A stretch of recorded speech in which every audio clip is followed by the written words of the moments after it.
All right. How's it going? Gitmo Blue here, better known also known as Jim Harvey. Uh, Welcome to the NCAA Report 9 November 20. This is the initial NCAA report that we're doing, and as it stands, uh, we hope to do one of these every couple of weeks or so until the season starts. Then, after the season kicks in, we may do one a week. As I said, this is the initial NCAA report, so let's get rolling. The continuing big news is that COVID is gearing up. COVID's kicking butt all over the U.S., 100,000 cases per day. Go big COVID, But 1,000 deaths a day, and doesn't seem to be slacking off. It doesn't seem to be getting better. It seems to be getting worse. Good news is the president-elect has a new commission he just announced yesterday on 9 November, and hopefully we'll put some teeth in the national guidelines so that we can get this thing under control. Right now, you got 50 states, and each one is doing their own thing, and it's making things difficult not only in their own state, but it's going to make the college basketball nearly impossible because each state has differing rules and guidelines and whatnot. They're not all following the CDC guidelines. They're not all following one set of rules. It's 50 sets of rules. So it's chaos.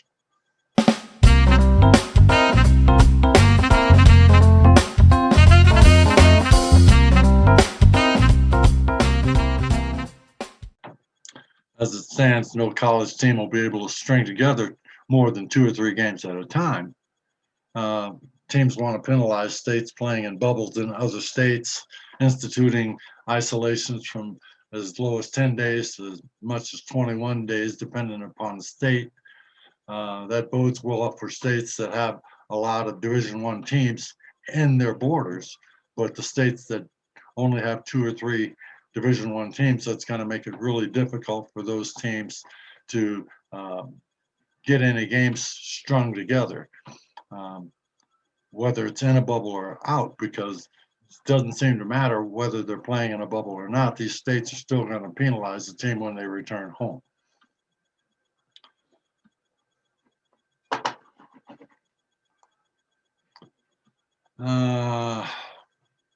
Mohegan Sun is still going. Sanford, Pentagon, and South Dakota is still going. Indy, Asheville, North Carolina, Vegas. As far as I know, they're still going, but that's subject to change. If proper medical protocols are in place and the teams are regularly tested and negative, they're properly distanced and isolated and test negative upon return to their home state, one would think that they should not have to endure an additional isolation/quarantine. If a positive occurs, then a 10-day isolation should be in place with return to action upon a couple of negative tests after the last positive. But we'll see how that goes because the states are not working in conjunction with each other. As I said before, they're all doing their own thing. Repeated positives would require a new 10-day isolation, and so on and so forth. But we'll see how this works out. Right now, it's chaos. Right now, basketball is not going to be able to be played if the scenarios stay as they are now. It's going to be nearly impossible to play basketball unless states all get on one page together. Next, AP poll dropped yesterday, 9 November. 7 Big 10 teams, 5 Big 12, 3 ACC, 3 SEC, 2 Big East, 1 Pac-12, 1 AAC, and 1 West Coast Conference in the AP preseason top 25. The preseason poll has teams that the 16th, 17th, 21st, and 25th teams from the last season's poll in the top 10. Really? Wow. BE was the fourth best conference in 1920 or 2019-2020, and according to KenPom, they're still the fourth best conference coming into this season. Has at least 3 top 25 recruiting classes in 2020, with Marquette 21, UConn 23, Xavier 24, 2 other schools in the top 50, but only gets 2 teams in the initial AP preseason poll. What that's indicative of is the bias, the AP writers' bias based on their popularity poll notions. The Big East has 3 teams in the top 25 in Bart Torvik's T rankings. Nova, Creighton, and Providence 22 in his top 25. KenPom has 3 in their top 3 Big East teams in their top 34. Nova, Creighton, of course, in the top 25, and Marquette 34. Seton Hall, Dayton, San Diego State all dropped horrendously from last season, while marginal Big Ten teams and Oregon all moved up. Yeah. As a top 4 conference, teams such as Seton Hall, Providence, UConn, and Marquette all knocking at the door, the Big East deserves at least one other top 25 team. Most would have to say that would be Providence, with its strong finish, good stable of returnees, and its excellent additions and immediately eligible transfers and Prosh. Its strong T ranking is that Providence is deserving of a preseason top 25 placement. Alas, the AP pollsters have the Friars 34th, with UConn 38th and Seton Hall 41st. The AP writers should be ashamed of themselves for their unabashed big name bias. It's a good thing that Gary Parrish calls them out on their folly during the course of the season. Although Parrish calls them out, that doesn't change anything. They continue, needless to say, they continue to vote in ways that mystify logic. Needless to say, with the plethora of former non-rated teams from 16 to 25, notably North Carolina, Arizona State, Texas, UCLA, Rutgers, and Michigan, there is room for undervalued, underrated, and overlooked teams to move up. I look to see both Big East teams and teams such as Memphis, Florida, Bama, Auburn, San Diego State, San Francisco, and St. Louis rise over the course of the season. Although you have to put a caveat on that, because with the way COVID's rolling right now, many teams may be lucky to get to the minimum of 13 games. So 13 to 15 games might be all that many teams will be able to compile over the course of the entire season. Some will get more, many will probably get less. So as far as breaking into a top 25 that is heavy with writer bias, that may be difficult for some of these teams I just named to do, because they won't have the body of work with only 13 to 15, 17 games over the course of the season. We shall see. Moving on, Michigan State's Tom Izzo tested positive for COVID yesterday, 9 November. He's out in isolation for 10 days. COVID doesn't play favorites. Anyway, but he's only out for 10 days. 2021 Michigan class has temporarily bumped up to number 1. They picked up 4 guys, and then recently they just picked up number 20 power forward Moussa Diabate from down in an academy down in Florida. He's originally from France. He signed with Michigan, or committed to Michigan yesterday. So they were already number 1 based on the 4 guys they've already picked up. Now they pick up another 5-star. Michigan does, to add to their 2021 class. They're doing a great job, stand-up job so far for the 21 2021 class. Michigan also got another piece of good news for 2020 when their Wake Forest transfer guard Chandi Brown was deemed eligible yesterday. Brown averaged 10.4 points per game over 3 years at Wake Forest. He's immediately eligible now and will play this year in 2020 for the Wolverines. Louisville center Malik Brown re-injures his right foot, same foot he injured prior to the start of last year. He re-injured that foot again, the same bone. So he's out for 8 weeks, maybe more. But bad luck for Malik Brown and Louisville. They're starting to get snake bit pretty much like Creighton. Creighton always has a couple of injuries a year to bring down expectations. And looks like with the loss of Brown, Louisville will have to recalibrate their expectations as well. Minnesota got good news. Utah transfer the junior small forward Booth Gotch is eligible. He received his waiver. Gotch averaged 10.7 points per game at Utah, and he's an excellent rebounder as well. So good news for Michigan, good news for Minnesota in the Big Ten. A lot of schools are saying no fans, the latest of which is Duke yesterday, no fans to start the season. Of the ones that I personally know of, the Big East teams, Creighton, UConn, DePaul, Georgetown, Marquette are no fans. Now Duke, no fans. Expect to see a lot more of that to start the season with schools reporting no fans in attendance. Here's the Bart Torvik's T rankings. I can't read this because I'm not on full screen.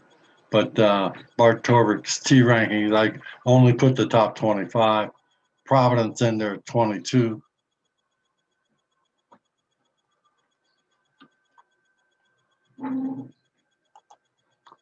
Here's the KenPom 2020-2021 ranking. Again, just the top 25 teams. And the AP poll, preseason poll. Zags, Baylor, Nova in 3rd, Virginia, Iowa, Kansas in 6th, Wisconsin, Illinois, Duke in 9, Kentucky, Creighton, Tennessee in 12. Again, Virginia, 16. Not knocking the talent on these teams, but just casting a little bit of shade on the writers because these teams are in the bottom of the ending poll last year. And it's not to say that they're not worthy to be ranked, but whether or not they're worthy to be in the top 10 is another story altogether. I think it's a little bit heavy bias for the Big 12 and the Big 10, but it's just me. I'm just surprised that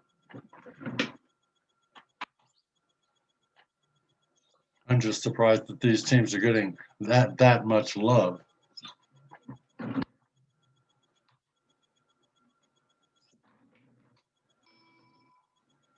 This early, and many of them haven't proved anything to anybody, but they're getting a heck of a lot of love.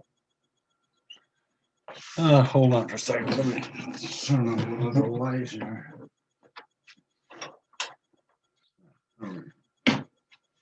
I didn't realize it was so dark. A little bit of light on the subject. Okay.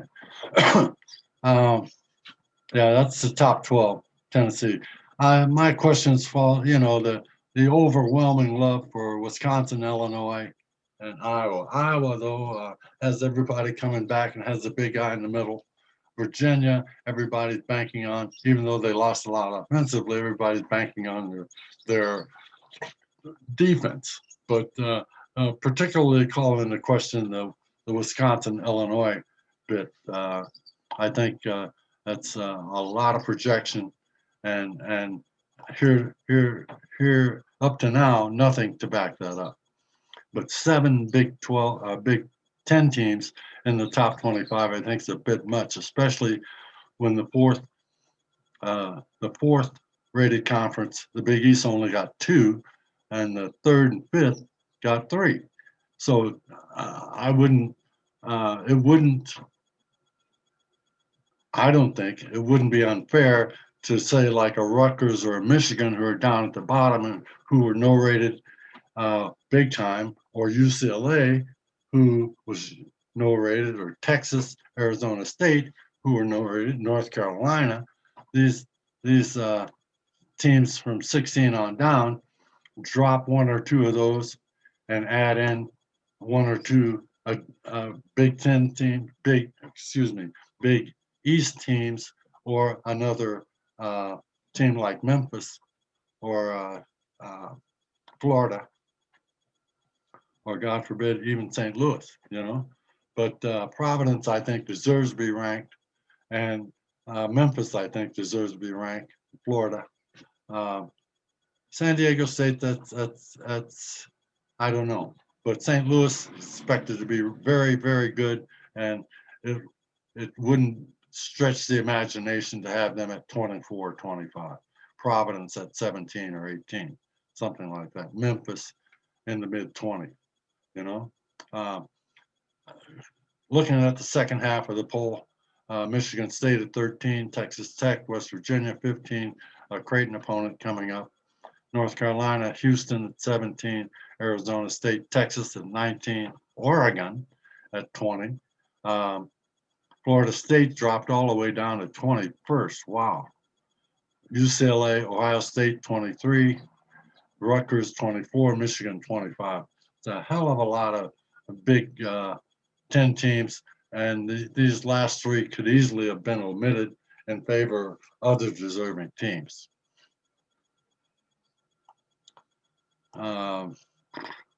Just for shits and grins, down here, Providence all the way down here at 34. Providence probably should have been in the high teens, 18, 19, somewhere in that neighborhood. This is just an aside. I saw this on ESPN. NCAA universities make significant sports cuts and events in Olympic sports venues. Since March, a staggering number 352 of NCAA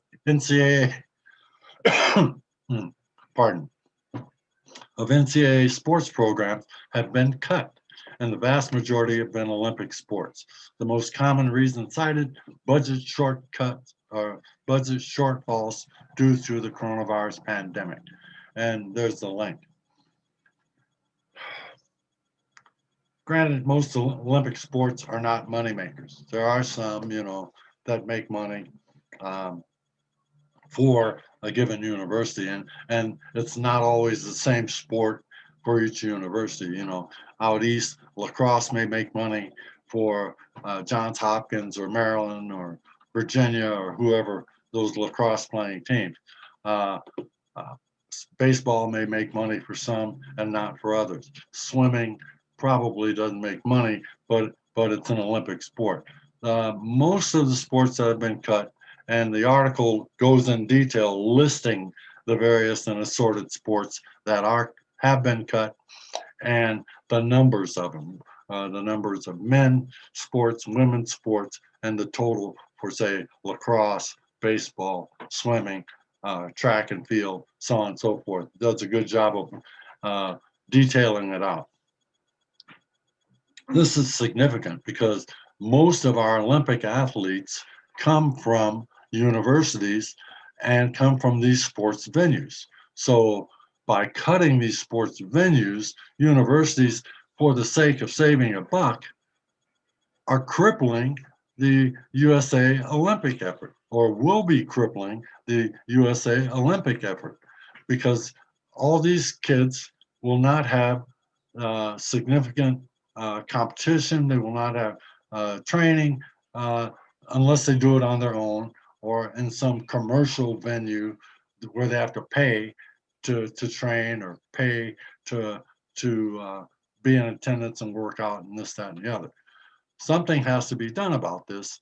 The NCAA or USA Sports has to do something about this, because this will be have a crippling effect on the United States Olympic efforts across the board, from track and field to fencing to uh, you know swimming, you name it, you name the sport, it's going to cripple because these kids are not going to have training facilities, they're not going to have the competition to get better, they're just going to be at a loss, and it's going to make a big a drastic decrease in the caliber of athletes that the United States is putting out on a national level, Team USA, to compete with the rest of the world. And the rest of the world has been gaining on us in the sports that we've been dominating for years, and at par with us or above us in many cases in sports that are not, our big sports. This cannot be allowed to stand. And we know that the university's main concern is their pocketbook, so they can build big football stadiums and new basketball arenas and state-of-the-art uh,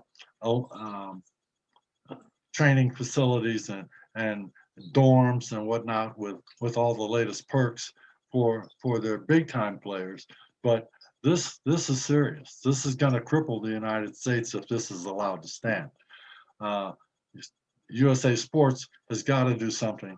Uh, Perhaps even the government is going to have to step in to do something, because it's going to cripple the United States as a player in the Olympic sports venues on the world stage.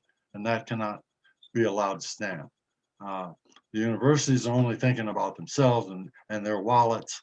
But if they hadn't been so cavalier and so cocky over the last 20 to 40 years with all the unchecked spending that they've done in the name of football and basketball, uh, they wouldn't be in such a bad situation financially right now. If they'd shown some prudence, shown some restraint, cut back, saved a little money, perhaps, God forbid, save a couple bucks.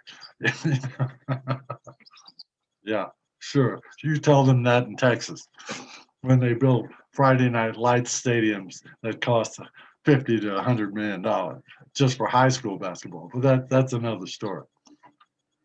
And Ohio probably the same thing. But yeah, something's got to give. Universities have been derelict in their responsibilities, and now the country in the Olympic venues is going to pay the cost to be the boss and pay the price for the university's lack of diligence, lack of prudence, and lack of restraint on their drunken sailor spending. Anyway, this I couldn't leave this out. This is too big of an issue, and this is the kind of thing that deserves its own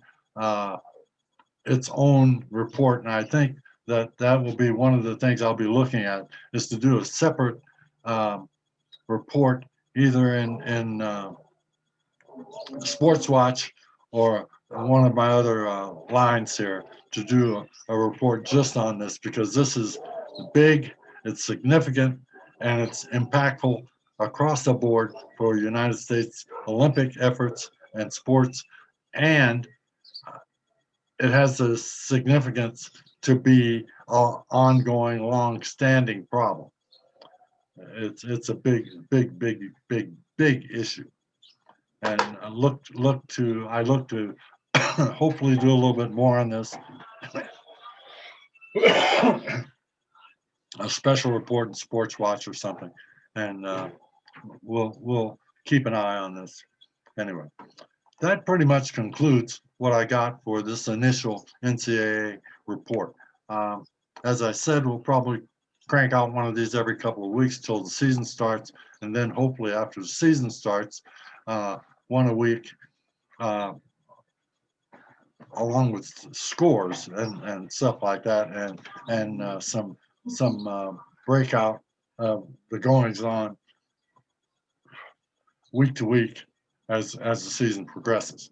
Thanks for watching. Click the like button to like this presentation. It helps to get better and rank better for more views.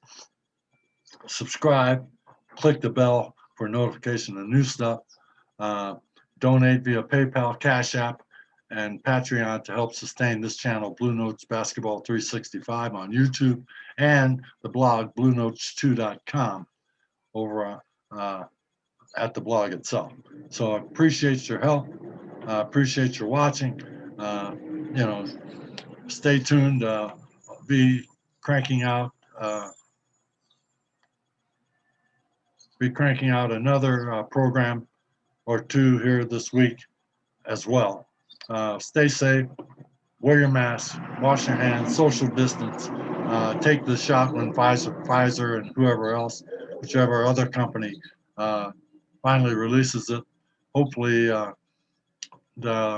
we should be able to have shots being distributed in the first quarter, and the Pfizer shot supposedly excellent, so hopefully Pfizer's shot plus one other company will come out with one so we can get this COVID thing under control and maybe have a March Madness come March. Thanks a lot. This is Gitmo. Take care. Signing out. Ciao.